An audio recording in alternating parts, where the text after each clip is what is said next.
नमस्कार, मंडल news bulletin में आपका स्वागत है। आइए पेश करते हैं आज के कुछ प्रमुख व मुख्य समाचार।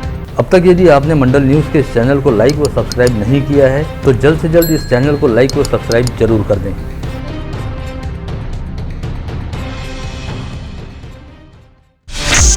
देश के मौसम विभाग ने इस बार मानसून की बरसात सामान्य से 6% कम रहने का अंदाजा व्यक्त किया। इस पर अमरावती के जलवायु विशेषज्ञ अनिल बंड ने पश्चिम विदर्भ यानी अमरावती संभाग के लिहाज से अनुमान जताते हुए कहा कि अमरावती संभाग के 5 जिलों में भी इस बार सामान्य से काफी कम बारिश होने की संभावना है। पश्चिम विदर्भ के मुकाबले पूर्वी विदर्भ में थोड़ी अधिक बारिश होने का अंदाजा उन्होंने व्यक्त किया। साथ ही कहा कि और अधिक सटीक अनुमान वे 20 से 25 मई के दौरान उस समय की मानसून की हलचल का अध्ययन करने के बाद व्यक्त करेंगे। ऐसे में इस बार बारिश कम होने के अनुमान को अमरावती संभाग वासियों के लिए चिंता बढ़ाने वाली खबर माना जा सकता है।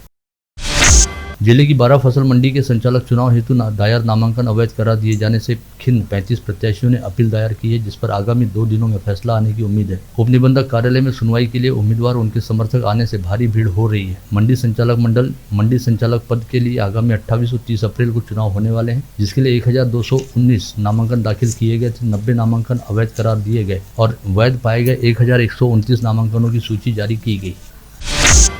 राज्य में उपजिलाधिकारी स्तर के 80 से अधिक अफसरों के तबादले किए गए हैं। इसी स्थानांतरण में यवतमाल के एसडीओ अनिरुद्ध बख्शी को मोर्शी उपविभाग में नियुक्त किया गया। वहीं मोर्शी के नितिन हिंगोले को वनी भेजा गया। वनी के एसडीओ शरद जावले को अकोला में नियुक्ति दी गई तो बख्शी के स्थान पर बुल्ढाना से राजेश्वर हांडे को नियुक्त किया गया। मंगलवार की देर रात स्थानांतरण के आदेश जारी होने के समाचार हैं। शिवसेना उद्धव बालासाहेब ठाकरे पार्टी का बड़ा पदाधिकारी सम्मेलन आज होटल गौरी इन में संपन्न हुआ। महानगर प्रमुख पराग गुर्दे द्वारा आयोजित इस सम्मेलन में अमरावती, बडनेरा, तिवसा व धामनगांव इन 4 विधानसभा क्षेत्रों के पदाधिकारी शामिल हुए थे। इन सभी पदाधिकारियों में जोश भरते हुए पार्टी के सांसद अरविंद सावंत ने कहा कि अमरावती में लोकसभा व विधानसभा चुनाव में सफलता प्राप्त कर एक बार फिर गुलाल उड़ाया जाएगा और वे अमरावती से खाली हाथ मातोश्री बंगले पर नहीं जाएंगे। राष्ट्रसंत तुकडोजी महाराज द्वारा रखी गई ग्रामोद्धार की संकल्पना से प्रधानमंत्री मोदी, मुख्यमंत्री शिंदे व उप मुख्यमंत्री देवेंद्र फडणवीस के काम शुरू हैं। इसी आधार पर निम्बी गांव का चौतरफा विकास करने कटिबद्ध होने की भावना राज्यसभा सांसद अनिल बोंडे द्वारा व्यक्त की गई। डॉक्टर बोंडे के प्रयासों से ही निम्बी गांव को सांसद आदर्श ग्राम योजना में चुना गया और इस गाँव में स्थित श्री संत लालूजी महाराज संस्थान को 20 लाख रुपए का फंड उपलब्ध कराने के साथ ही इस देवस्थान को क श्रेणी तीर्थ क्षेत्र में शामिल किया गया। जिजाऊ कमर्शियल कोऑपरेटिव बैंक के अध्यक्ष अविनाश कोठाले द्वारा आज यहां बुलाई गई पत्रवार्ता में कहा गया कि वर्ष 2000 में बैंकिंग व्यवसाय का प्रारंभ करने वाली जिजाऊ कमर्शियल कोऑपरेटिव बैंक ने विगत 23 वर्षों के दौरान बैंकिंग क्षेत्र में उल्लेखनीय प्रगति की और अब इस बैंक की वालकट कंपाउंड परिसर में अपनी खुद की सर्व सुविधायुक्त आकर्षक व प्रशस्त इमारत बनकर तैयार हो गई है, जिसका आगामी रविवार 16 अप्रैल की शाम 5 बजे समारोह पूर्वक लोकार्पण किया जाएगा। तर साधारणतः 50 ते 55-60% पर्यंत बँकेचा रेशो 72% कर्जाचा रेशो आहे। आपल्याला कर्ज मागणारी लोक असतात, कर्ज मागणारे सामान्य माणसं असतात, महिला असतात, बचत गट असतात, ही सगळ्यात जमेची या बँकेची बाजू आहे आणि म्हणूनच या बँकेचा प्रॉफिट आपल्या लक्षात यावं असेल की साधारणतः 7.5 कोटीच्या वर बँकेने प्रॉफिट कमवलेला आहे। या प्रॉफिटमधून काही प्रोव्हिजन्सही करावे लागतात। राज्य जल संपदा विभाग के मुख्य अभियंता विजय घोगरे की अध्यक्षता में आयोजित समारोह में मराठा सेवा संघ के संस्थापक अध्यक्ष पुरुषोत्तम खेडेकर द्वारा बैंक की नई प्रशासकीय इमारत का लोकार्पण किया जाएगा। खरतरगच्छ आचार्य श्री जिन पीयूष सागर सुरेश्वर जी महाराज के सानिध्य में बडनेरा रोड स्थित दादावाड़ी मंदिर में वास्तु पूज्य स्वामी जिन मंदिर का भव्य ध्वजारोहण हुआ। इस आयोजन हेतु विशेष रूप से मुनीश जी उग्र विहार करते हुए बुधवार को ही अमरावती पहुंचे थे। उनकी अगवानी उपलक्ष्य में भव्य व सुंदर वरघोड़ा शोभा यात्रा निकाली गई, जिसमें बड़ी संख्या में श्रावक व श्राविकाएं उत्साह के साथ शामिल हुए।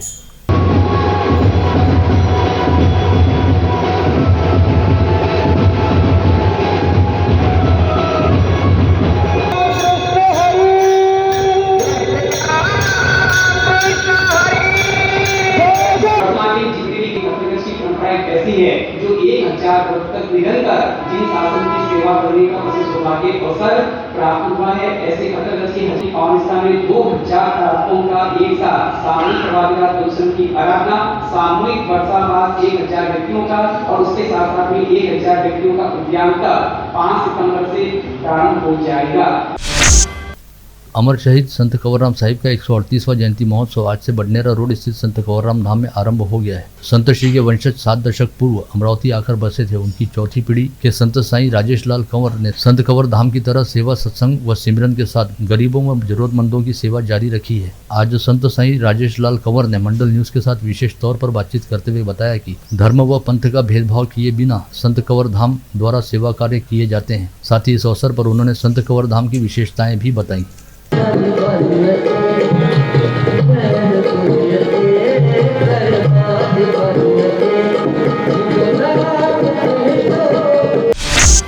भानखेड़ा रोड स्थित संत कंवरराम धाम में आज 13 अप्रैल से अमर शहीद संत कंवरराम साहिब का 138वां जयंती महोत्सव मनाना शुरू किया गया। यह महोत्सव 16 अप्रैल को सुबह पल्लव साहिब के साथ समाप्त होगा। इस महोत्सव के शुभारंभ अवसर पर आज सुबह दुग्ध स्नान, कलश स्थापना के बाद आरती की गई व प्रसाद का वितरण हुआ। सोशल मीडिया पर फैलाए जाने वाले संदेश कई बार लोगों की परेशानी बढ़ा देते हैं। ऐसा ही एक मामला गत रोज उजागर हुआ जब सोशल मीडिया के जरिए संत नगरी शेगांव के आनंद सागर के दोबारा खोले जाने से संबंधित मैसेज बड़ी तेजी से वायरल हुआ, जिसके बाद कई लोगों ने संस्थान के दोनों फोन नंबर पर आज सुबह से ढेरों कॉल करते हुए इस बारे में जानकारी प्राप्त करना चाहिए। ऐसे में श्री गजानन महाराज सेवा संस्थान के सेवाधारियों की ओर से स्पष्ट किया गया कि यह एक भ्रामक मैसेज है और इस तरह के संदेश पर कोई भरोसा नहीं करना चाहिए। आनंद सागर कब प्रारंभ होगा, इस बारे में संस्थान का कोई लेना देना भी नहीं है। राज्य परिवहन निगम यानी एसटी ने गर्मी की छुट्टियों को देखते हुए अपनी फेरियों को बढ़ाने का फैसला लिया है, जिसके चलते अमरावती में 25 फेरियां बढ़ जाएंगी। लेकिन विशेषज्ञों के मुताबिक फेरियों की संख्या को और अधिक बढ़ाया जाना चाहिए, क्योंकि एसटी के लिए भरपूर ट्रैफिक उपलब्ध है और लोग बाग बाहर गाँव जाने के लिए सबसे पहले एसटी बसों पर ही विश्वास करते हैं। साथ ही इन दिनों बुजुर्गों एवं महिलाओं के लिए एसटी बसों में सहूलियत की दरों पर यात्रा करने की सुविधा उपलब्ध है, जिसके चलते एसटी में यात्रियों की संख्या बढ़ गई है। भीम शक्ति संगठन के विदर्भ प्रदेश अध्यक्ष पंकज मेश्राम ने पिछड़ा वर्गीय संस्थाओं पर छात्रावास के भोजन आपूर्ति ठेके को लेकर अन्याय होने के संदर्भ में एक याचिका हाईकोर्ट में दायर की थी, जिस पर मुंबई उच्च न्यायालय की नागपुर हाईकोर्ट ने गत रोज राज्य सरकार के नाम नोटिस जारी की है। साथ ही राज्य सरकार को अपना जवाब दाखिल करने हेतु 4 सप्ताह की कालावधि दी है। भीषण गर्मी के मौसम में मेलघाट के दुर्गम आदिवासी क्षेत्रों में रहने वाले आदिवासी समाज बंधुओं को जरूरतमंद मरीजों हेतु खून उपलब्ध कराने के लिए काफी मेहनत करनी पड़ती है। इस बात का विशेष ध्यान देते हुए पूर्व सीमा प्रहरी राजेंद्र सिंह बघेल व मित्र परिवार द्वारा जिला अस्पताल के ब्लड बैंक में भव्य रक्तदान शिविर का आयोजन किया गया। इस शिविर में मेलघाट विधानसभा क्षेत्र के विधायक राजकुमार पटेल ने उपस्थिति दर्शाई और कई रक्तदाताओं ने खुद आकर रक्तदान किया। पुलिस पेट्रोल पंप से पंचवटी चौक की ओर जाने वाले रास्ते की स्थिति काफी दयनीय हो गई है। ऐसे में इस रास्ते को तत्काल दुरुस्त किए जाने की मांग को लेकर महाराष्ट्र नवनिर्माण सेना के पदाधिकारियों ने मनपा उपायुक्त वासनकर को ज्ञापन सौंपा। कल 14 अप्रैल को भारत रत्न डॉक्टर बाबा साहब अम्बेडकर की जयंती बड़ी धूमधाम के साथ मनाई जाएगी, जिसके लिए इरविन चौराहे पर शानदार तैयारियां की गई हैं। इरविन चौराहे पर स्थित डॉक्टर अम्बेडकर पुतला व स्मारक परिसर के चारों ओर आकर्षक साजसज्जा करने के साथ ही शानदार रोशनाई की गई है, जिससे पूरा परिसर लगदग नजर आ रहा है। भारत रत्न डॉक्टर बाबा साहब अम्बेडकर व महात्मा ज्योतिबा फुले की जयंती के अवसर पर प्रतिवर्षानुसार इस वर्ष भी इरविन चौराहे पर अखिल भारतीय आदिवासी विकास परिषद की जिला शाखा द्वारा संयुक्त रूप से 13 से 15 अप्रैल के बीच निःशुल्क जल वितरण किया जा रहा है। सामाजिक न्याय व विशेष सहायता विभाग तथा जिला सूचना अधिकारी कार्यालय द्वारा संविधान जनजागृति चित्ररथ व बाइक रैली का आज आयोजन किया गया। प्रादेशिक उपायुक्त सुनील वारे ने हरी झंडी दिखाकर इस रैली को रवाना किया।